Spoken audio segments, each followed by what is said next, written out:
Ο εκτελεστής του Ρώσου πρέσβη στην Άγκυρα μόλις έχει τραυματίσει θανάσιμα τον Αντρέι Καρλόφ. Κραδένοντας το όπλο του αρχίζει να φωνάζει αρχικά στα αραβικά «Ο Θεός είναι μεγάλος, μην ξεχνάτε τη Συρία, μην ξεχνάτε το Χαλέπι».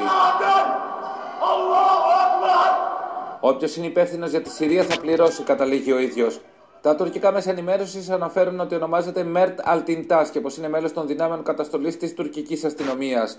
Ο νεαρός άνδρας στεκόταν πολλή ώρα πίσω από τους ομιλητές, ήταν καλοντημένος με κοστούμι και γραβάτα. Μόλις ανέβηκε στο βήμα ο πρεσβευτής, τον πλησίασε και τον πυροβόλησε. Αμέσως ενημερώθηκε για τη δολοφονία ο Ρώσος πρόεδρος Βλαντιμίρ Πούτιν. Αργότερα του τηλεφώνησε ο Τούρκος ομολογός του Ρετζέπ Ταγίπ Ερντογάν για να του παράσχει από πρώτο χέρι πληροφορίες για την επίθεση και την εξέλιξη των ερευνών. Η δολοφονική επίθεση έγινε την ώρα που ο Τούρκος Υπουργός Εξωτερικών Μευλούτ Τσαβούσογλου βρισκόταν εν πτήση προς τη Μόσχα για συνομιλίες με τους ομολόγους του της Ρωσίας Σεργέι Λαυρόφ και Ιράν Τζαβάτ Ζαρίφ για την κατάσταση στη Συρία. 2 ώρες αργότερα, με τις τουρκικές αρχές να έχουν αυξήσει τα μέτρα ασφαλείας σε πιθανούς στόχους, η Αμερικανική Πρεσβεία μέσω tweet ενημέρωσε τους Αμερικανούς πολίτες να μην πλησιάζουν τις εγκαταστάσεις της λόγω ενός περιστατικού με πυροβολισμούς που εξελισσόταν πολύ κοντά. Η Αμερικανική Πρεσβεία απέχει 2,5 χιλιόμετρα από την Καλερί, όπου έλαβε χώρα η δολοφονία.